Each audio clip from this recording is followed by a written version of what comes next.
Assalamualaikum warahmatullahi wabarakatuh. Alhamdulillah wassalatu wassalamu ala Rasulillah. Amma ba'd.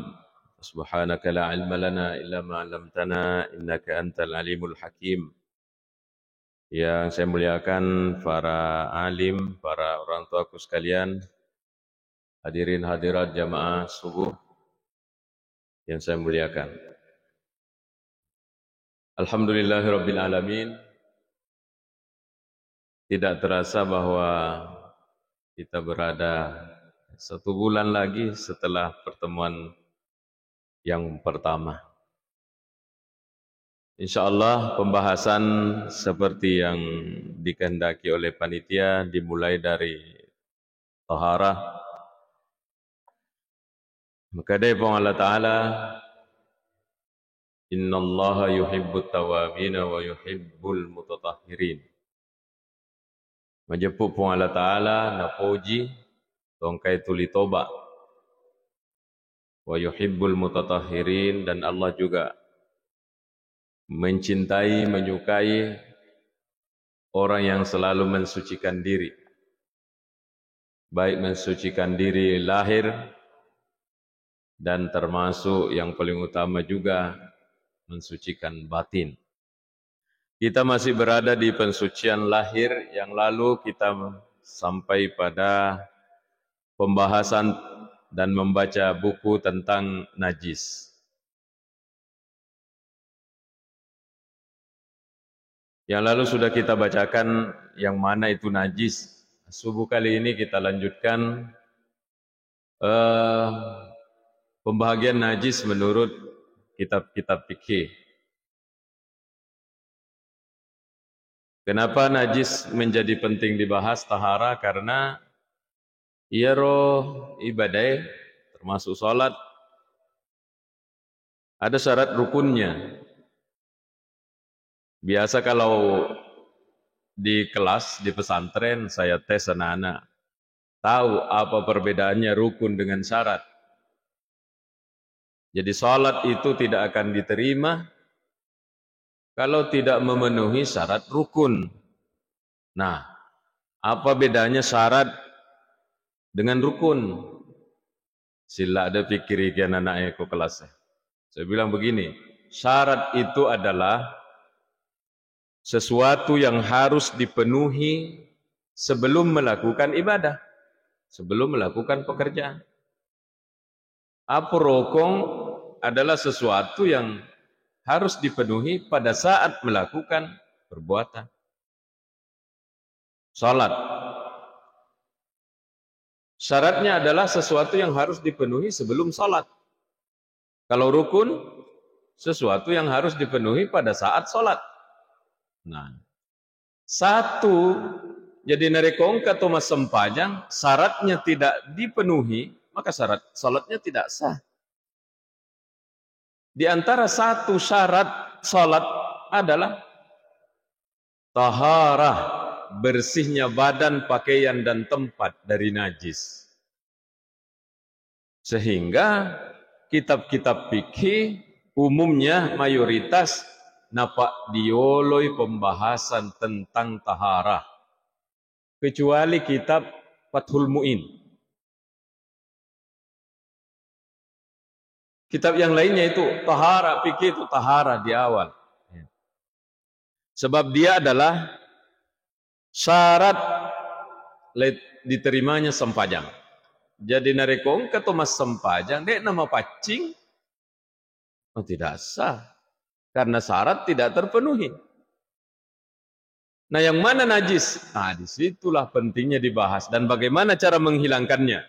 Nah, hari subuh ini ya, pertemuan kedua kita, bagaimana cara menghilangkan najis. Ini orang-orang tua saya belum lahir, sudah belajar memang ini. Dan luar biasa belajarnya sama ulama besar. Anda guru tak Pukalisi Dendre. Kalau saya ini Bapak Ibu hanya belajar kepada muridnya guru tak. Jadi yase pidi sitongenna. Jadi menurut kitab ini, kitab fikih, itu najis dibagi 3. Najis berat, anjing dan babi. Sudah kita bahas khilafiyah tentang anjing. Menghilangkannya adalah mencuci 7 kali, ihdahunna biturab. 1 dari yang 7 kali itu dengan tanah. Itu cara mencuci kotoran atau najis berat, anjing dan babi. Jadi dicuci 7 kali, 1 dari yang 7 yorwaiwe dicampur dengan tanah. Kalau tidak ada campur dengan tanahnya, tidak bisa bersih biar berapa drom air. Itulah hati-hati kita yang punya anjing di rumah. Yang kedua, najis ringan. Najis ringan, baulus sabiyyi, kencingnya anak laki-laki, bayi, alladzi lam yatagadda illa bil laban, yang tidak makan yang lain kecuali ASI, air susu ibu. Ya kalau kita kasih bubur, wah ini sudah masuk najis sedang. Walam yablugh haula ini yarwane dia nagena 2 tahun. Jadi kalau bayi belum cukup 2 tahun, tidak ada dimakan kecuali ASI, maka kencingnya itu najis ringan. Tapi ini anak laki-laki. Bagaimana cara membersihkannya? Yurashu alaihi bilma. Lepeci kimi bawang. Dia tidak disiram tapi dipercik di atasnya. Itu najis ringan. Hanya 1 najis ringan. Kencing bayi laki-laki tidak cukup 2 tahun dan tidak ada yang dikonsumsi kecuali ASI. Baru najis ringan. Selain najis ringan dan najis berat ini, mutawassita mana ngasanna, najis sedang. Cara membersihkannya, dihilangkan warna, launuhu wa ta'muhu wa rihu, warna, rasa, bau. Jadi mencuci najis sedang, hilangkan warnanya, hilangkan rasa maksudnya licinkah atau apa, kasarkah, dan terakhir bau. Wa yajuzul isti'anatu bis sabuni, dia bilang buku ini boleh dibantu dengan sabun kalau baunya susah hilang. Bapak Ibu sekalian, termasuk dalam najis sedang ini adalah yang ada sama kita setiap hari. Tabe buang air kecil dan buang air besar. Jadi kencing, kotoran kita, tinja manusia, itu adalah najis sedang. Maka kalau kita istinja, harus dihilangkan warna, rasa, dan bau. Tetapi ada pembahasan tersendiri di istinja ini. Saya lupa apa saya sudah ceritakan sebelumnya. Begini, Bapak Ibu. Kayaknya sudah, tidak apa-apa, saya cerita lagi. Kalau 2 kamera ini sudah berapa kali merekam saya menceritakan itu. Perasaan saya. Saya punya guru. Kayaknya ini, bukan kayaknya, memang ini guruku mampu melihat sesuatu yang tidak bisa dilihat oleh muridnya. Siruntuka agana podanga. Nah, mapeta-petawi tetapamu. Maka daka tobolome kaya guru. Maka dade mapeta tapamu. Bagaimana cara istinjamu? Saya sudah tinggal 5 ruang ini nih. Sudah tinggal 5 ruangin. Artinya saya sarjana memang mak, LC memang mak. Beko cara ta istinja nak. Maka daka tak dampeng enggak guru. Ini masyarakat pengajian-pengajian saya bilang, iya Pak Guru, cara beristinja dengan memakai buku tanwir. Iya nih, ini kitab tanwir ini saya bawa. Maka dari bagaimana caranya? Saya bilang menurut kitab tanwir, hilangkan warna, rasa, dan bau. Maka ketika kita mau istinja, cebok, diusahakan medde-medde ki cedek supaya tak buka ya rohan. Terus saya bilang gosoklah Setelah itu, kalau kita rasa hilang warna, rasa dan bau, maka itu sudah bersih. Makruh mi bawa nak? Iya, begitu. Nah, masih ada caranya itu, belum detail. Apa itu? Iya ruga nasa napa guru ange guru tambo dalek, karena dia murid langsung yang dek guru tambo dalek, dibimbing langsung katanya selama 7 tahun waktu di guru tadi Pindra. Iya tu nak nasa ko cebok ki mak bisa ki tabe nasa ini satu ruas ini jari tengah ini harus masuk ke lubang dubur. Kita mau pakai Bapak Ibu, ada yang nggak bisa pakai kayaknya nih. Jadi ini katanya setengah harus masuk. Karena ini lubang dubur, ada lipatan-lipatannya. Persis ini, kalau kita kasih begini, ini ada lipatan ini. Tapi ini barang halus, maka kita harus pelan-pelan. Jadi katanya kalau kita cebok, kita menurut Anda guru tak modal ya, ini teknis. Harus masuk ini ke dalam, minimal satu ruas ini jari tengah.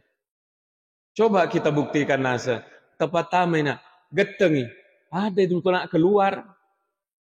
Jadi saya sebagai seorang murid patut, oh begitu caranya. Jadi saya praktek. Ketika itu dikasih masuk, kemudian saya tarik, Allah angkat tonga paling masuk. Ada, dan itu nanti akan menjadi di luar. Inilah yang dimaksud mas sempajang dengan kotoran menghadap Tuhan. Ya roh biasa dek wis sepek carana. Ternyata memang ini yang dimaksud. Karena nak kalau begini terus posisi tangan tak, Bapak Ibu ya. Kalau begini ini dubur. Kalau begini terus ini posisi tangan tak asa. Di lipatan-lipatan ini ada kotoran yang tidak bersih. Makanya kalau ini dikasih naik, maka dia nanti akan bersih. Jadi saya praktek. Beberapa hari saya ketemu dengan teman-teman muridnya juga. Maka nah, masyarakat ni nak tapamu, ucamingi, nak tetemu mau bolong ni. Oh, dia melihat sesuatu yang lain. Artinya ada yang masih kurang sempurna cara. Maka saya itu, biasa saya lirik itu kukunya anak-anak muda ya. Utamanya yang cewek-cewek itu santri itu periksa tangannya. Opan-opan ini panjang semua kukunya di sini, kiri. Maka kai bermasalah ini. Istinjanya ini. Karena tidak mungkin kalau ada kuku, naik ini. Pasti mak darah-darah. Ini barang halus. Jadi ini jari tengah yang kita pakai ini, yang utama ini bekerja. Maka ini tidak boleh ada kuku panjang di sini. Karena akan bermasalah nanti kalau ada kuku panjang baru dia akan membersihkan ini. Tentu sekali lagi harus pelan-pelan. Jadi ini teknis yang diajarkan. Pun seandainya Bapak Ibu, saya tidak mengatakan bahwa inilah satu-satunya cara yang membersihkan, tapi itulah yang dikasih tahu oleh guruku dan beliau melihat saya gelap ketika saya belum praktekkan ini. Katanya itu diajarkan oleh Ande Guruta Ambok Dalek ketika dia belajar langsung sama Ande Guruta. Itu persoalan. Nah nanti karena kata ini istibra agak diusahakan dibuka, tabe dengi cedek supaya tak buka ya. Iya kalau dirasa sudah hilang warna, pasti hilang warna. Rasa, yang mana rasa itu? Licin. Kalau hilang sudah rasa itu berarti dia keset. Inilah lecu-lecu adana togi maka dah ya kuma bisa palaba anak darah telu kiki pinyerengin apa kipaja. Kiki pinyerengin itu bahasa kiasannya orang-orang tua dulu saya dapat waktu nyantri. Palaba anak darah telu yang dimaksud itu warna, rasa, bau. kiki pinyerengi apa kipaja, mak bisa kiki pinyerengi yang dimaksud itu bunyi ini. Keset bahasa Indonesianya. Karena kalau tidak bunyi itu berarti licin. Licin itu rasa, itu yang harus hilang. Bagaimana dengan bau? Di sini bilang wa yajuzul isti'anat bisabun, boleh dibantu dengan sabun. Kalau sekiranya mengkhawatirkan bau, karena itu bau rasa tergantung makanan. Kalau daging kita makan biasanya susah-susah juga itu hilang rasa itu, licinnya itu. Tergantung makanan yang kita konsumsi. Ini harus dikasih tahu anak-anak di rumah. Karena mereka tidak ikut pengajian di kita. Bagaimana kalau mereka cebok asal saja, pergi sholat. Nah ini tidak bersih cara istinja. Ya kalau guru-guru dulu, lai praktek metoi. Memang ini tidak diloloskan sama ulama-ulama besar ini murid-muridnya kalau tidak bagus caranya. Ya guru mitoi tidak bisa kalau tidak Bapak Ibu. Jadi itu anak kita di rumah jangan sampai dia tidak nyantri. Kalau di pesantren dibahas ini di pengajian, masuk lagi dalam kelas. Yang saya khawatir kalau ada lembaga pendidikan yang tidak membahas khusus ini. Enggak lihat panjang semua kukunya. Bermasalah karena dia begini terus. Begini terus posisinya mencuci.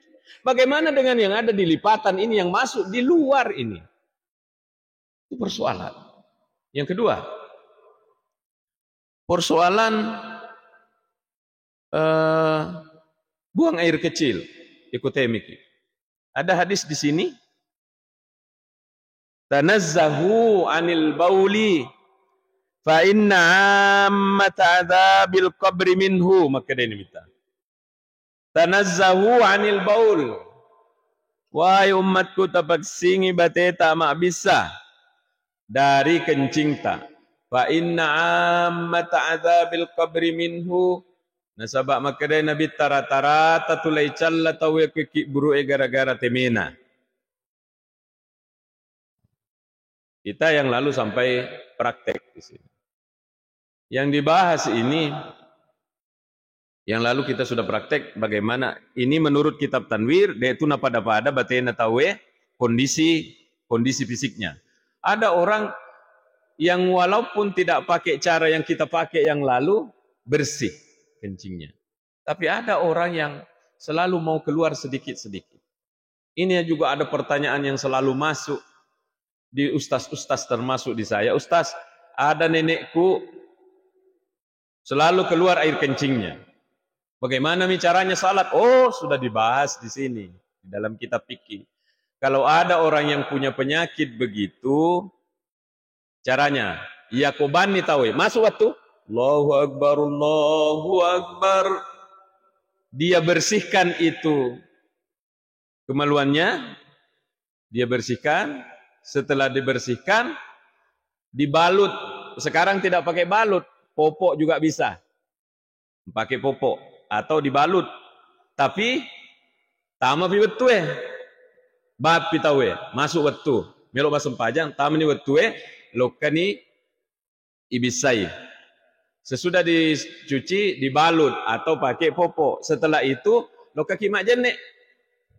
Ya kupura ni mak jenek, masuk ya roh, tidak apa-apa. Itu dipakai sholat. Itu adalah najis yang dimaafkan. Karena memang penyakitnya. Ya. Tapi itu rangkaiannya. Rangkaiannya. Jangan dibersihkan, apa mak jenek, baru pergi membalut. Kenapa itu tidak boleh begitu? Salah urutannya, karena kalau itu dipegang, batal sholat. Jadi yang membatalkan sholat ini juga terkadang susah diingat. Yang membatalkan wudu itu ada 4, ya kan? Yang membatalkan wudu ada 4. Nomor sidi. Keluar salah satu dari 2 jalan. Maksudnya kencingkah atau keluar dari dubur, baik itu angin, tabe, metuki. Cuma ini biasa ada setan mengganggu, Bapak Ibu. Selalu ada di perasaan, samaku metu. Nah, Kalau itu sementara salat, maka Nabi tak ajakmu bati-bati kecuali kamu melihat, mencium bau dan mendengar suara. Karena biasa memang ada setan. Samana angka masuk, padahal ini hanya setan membuat kita keraguan-raguan. Kecuali kalau memang ada bunyi, napa tatomupi, ya kan, batal ini. Jadi salah satu dari dua jalan. Satu. Yang kedua, yang membatalkan wudu, menyentuh lain jenis yang bukan mahram, menyentuh langsung. Tapi ini khilafiyah. Menurut Imam Syafi'i, ya kusegesaki termasuk baineta tuh batal wudu. Tapi ini Syafi'i. Menurut Imam Maliki tidak. Namun sigesa kalau tidak ada nafsu. Berarti biar dia sigesa kalau ada nafsu menatap lain jenis itu batal wudu. Menurut Imam Maliki. Kita biasanya pakai yang Imam Syafi'i. Biasanya. Yang susah itu kalau istri tak Maliki baru kita Syafi'i. Yang seperti itu saya. Ya, saya ini karena dididik di pesantren Syafi'i. Jadi kalau istri saya mendekat, saya punya wudu maka jolo kejenek yang mendekat. Sebaliknya kayaknya istri saya pendidikan fikihnya tidak apa-apa bersentuhan, yang penting tidak ada nafsu. Itu Imam Malik. Itu membatalkan, jadi kusege-sege. Ini ada orang sering para salah paham, mau jabat tangan sama mertuanya, nalapiki limana. Nah, cawai kita we. Kenapa? Karena itu mertua mahram, tidak boleh dinikahi. Maka itu bersentuhan mertua tidak batal wudu. Tapi karena belum belajar, tabe Pak, kenapa kalau lapisi mertua tak, itu mertua tak mahram, tidak boleh dinikahi, maka itu tidak batal wudu. Yang ketiga, masu adzakari bibatinil kaf, masu farjil adami bibatinil kaf, menyentuh kemaluan bibatinil kaf. Ini juga ada khilafiyahnya, tapi yang rajih, yang kuat menurut Imam Syafi'i adalah ini. Jadi ini yang putih kalau menyentuh kemaluan, kalau ini tidak. Yang ini, Bang. Ini batinil kaf, telapak tangan. Kalau menyentuh langsung kemaluan, kemaluan tak sendiri atau kemaluannya orang tabe, anak tak beranak, batallah wudu. Misalnya engkau jenek tak, kemudian lai bisa anak tak, kena itu burunna, ini batallah wudu. Makanya itu tadi urutannya batawe, bersihkan, balut, napalo kaki mak jenek. Kenapa tidak bersih, berudu, baru membalut? Karena kalau membalut kena ini, sehingga batal wudu. Jadi itu urutannya. Dan yang ketiga yang membatalkan, yang keempat yang membatalkan wudu adalah duduk gairi mutamakkinin, yang tidak terangkat pahanya. Jadi kalau terangkat paha, tidur duduk terangkat paha, batal wudu walaupun tidak kentut. Tetapi kalau tidak terangkat, tidak batal wudu walaupun sampai hilang ini ingatan.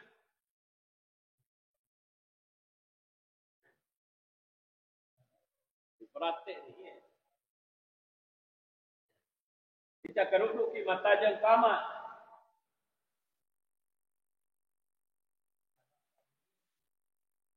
Itu mari gagal. Walaupun hilang ingatan.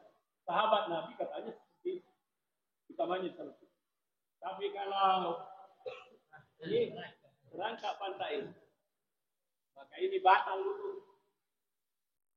Batal wudu karena terangkat pantat. Itu yang membatalkan wudu. 4. Yang membatalkan wudu 4 ini tadi. Ada orang salah paham. Iya kopeja itai manu. Pergi lagi berwudu. Salah paham. Bersentuhan najis tidak membatalkan wudu, hanya najisnya itu harus dibersihkan. Tetapi dia tidak membatalkan wudu. Ada yang parah Bapak Ibu di sini di Maruangin jamaah saya. Bilang ini pembahasannya seperti ini, maka dai iya tunaseng Ustaz. Ya kalau kakak masih ge.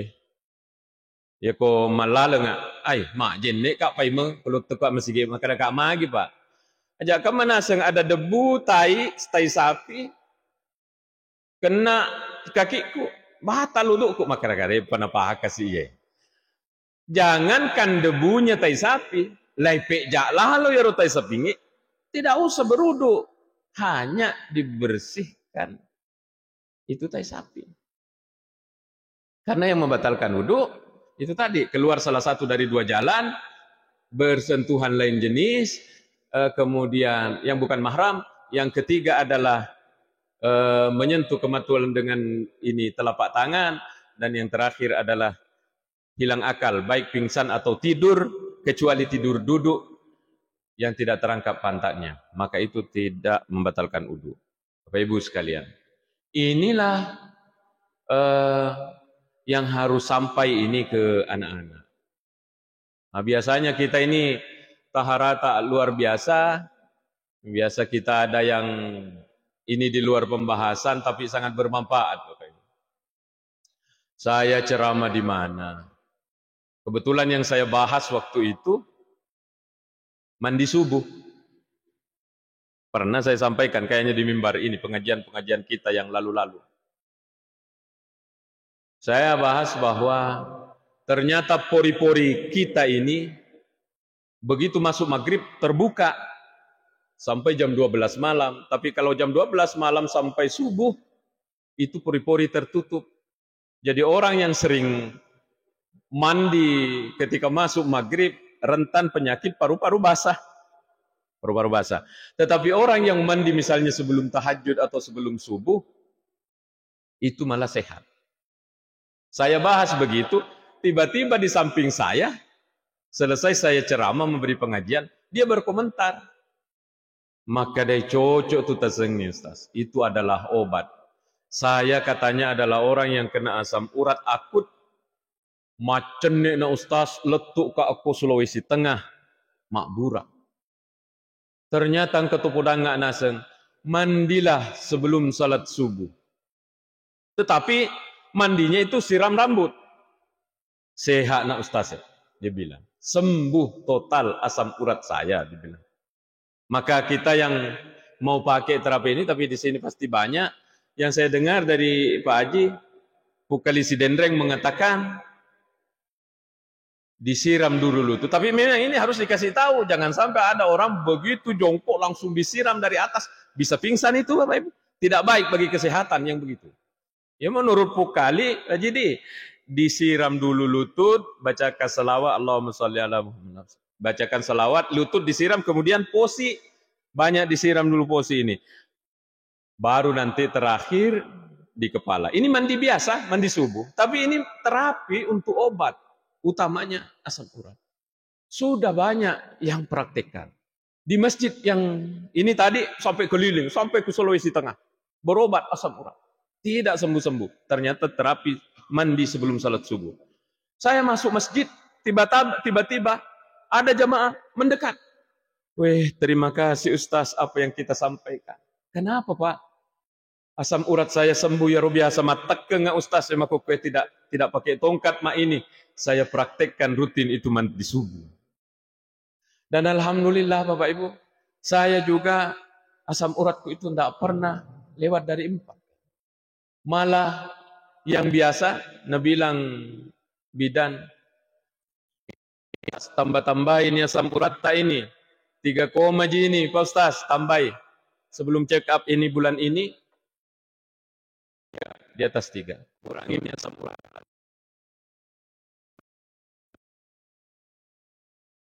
Ini berkait dengan tahara, karena ini mandi sebelum salat subuh itu yang saya ingat Bapak Ibu. Semoga manfaat.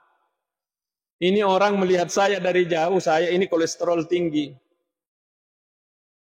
Orang pasti melihat, tinggi kolesterolnya Pak Ustaz, karena dia mencomoi. Tidak Bapak Ibu, kolesterol saya itu tidak pernah tinggi. Masa COVID saya dicek up sebelum disuntik divaksin. Agar pedang dokter ini Pak Ustaz bisa makan kambing ini. Karena asam urat di bawah, kolesterol itu bahkan cenderung mau ditambahi. Terakhir saya cek up kemarin Bapak Ibu, kolesterol saya itu malah harus ditambahi karena 130 sekian, 30 lebih. Itu tadi terapi mandi subuh, menyehatkan.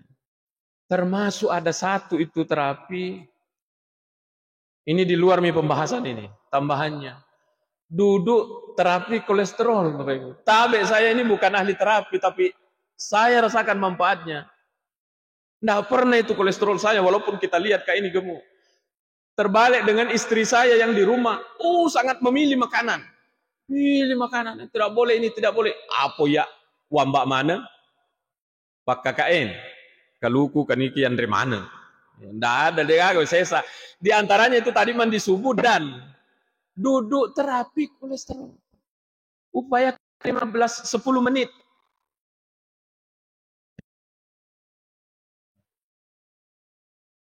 Duduknya itu kayak tahiyat 2, tetapi semua kaki ke belakang.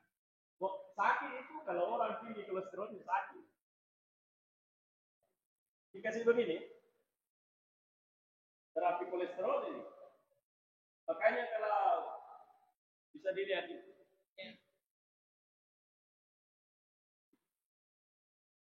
Seperti tahiyat 2 tapi kaki semua ke bawah. Jadi ia rupanta menyentuh lantai. Tapi kaki semua ke bawah. Kan kalau tahiyat 1 kaki yang berdiri tudangi ajewe. Iya kalau ini terapi kolesterol dikasih ke belakang semua. Itu saya praktek Bapak Ibu. Nah, bilang orang yang ajari saya 10 menit Ustaz setiap hari. Makan mie apa yang kita mau makan. Heran orang lihat saya cuma kira kak ini saya sarang kolesterol. Tidak. Malah Nabi bilang ini saya check up kemarin ini terakhir. Kenapa pudangnya Kak Suster. Ustaz tambah-tambah kolesterol tak ini rendah. Padahal iya wabak mana? 10 menit. 10 menit. Kalau kita habis salat subuh, semoga manfaat Bapak Ibu. Habis salat subuh, mengaji ki atau masih kiri ki. Kasih begini lurus ke kita ke belakang 2. 10 menit cukup itu untuk menghancurkan kolesterol setiap hari. Semoga manfaat karena ini yang sangat ditakuti orang. Pergi undangan, ada kambing lewat-lewat itu kambing. Sayangnya itu. Ini tidak dimakan kambing ini. Ambai. Bagaimana caranya itu tadi diantaranya terapi mandi subuh. Tapi tapodangi jangan sampai kita ajarkan orang menyiramnya dari bawah. Saya dapat dari Pak Haji ternyata pukali dari lutut kemudian pusat. Jadi mulai dari bawah. Jangan mandi langsung siram dari atas biasa orang pingsan. Ternyata itu hawa tubuh narik oleh mulai dari bawah mandi masuiru hawa subuh ke atas. Naik lewat atas ini. Kita rasakan itu. Nanti bagian akhir baru kepala. Ini pembahasan kita Bapak Ibu ada tambahnya karena saya rasakan manfaatnya. Semoga Bapak Ibu praktek. Bukan teori. Saya mempraktekkan dan sudah ada berapa jamaah yang mengatakan, Ustaz, ku lepas mi tongkakku ini. Semoga manfaat Bapak Ibu. Pelajaran kita subuh ini adalah kitab pembahasan masalah taharah, cara istinja cebok dan cara mandi. Sebagai penutupnya Pak Quraisy menjelaskan iya rona bitta maka desa isade engkau wita lakaiku iya temetatong. Bagaimana hukum kencing berdiri? Ini penutup. Maka desa Aisyah denang engkau wita iya lakaiku temetatong. Ternyata setelah digali riwayat-riwayat lain ada dari Urwah. Ternyata Urwah melihat Nabi Muhammad kencing berdiri. Bagaimana memadukan ini?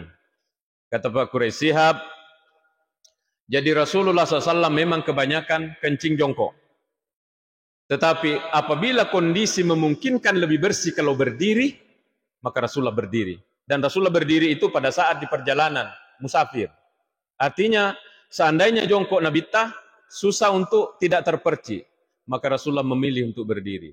Kondisi memungkinkan lebih bersih, itu yang kita pakai. Tetapi, Aisyah, berarti Rasulullah memang kebanyakan jongkok. Terima kasih, mohon maaf.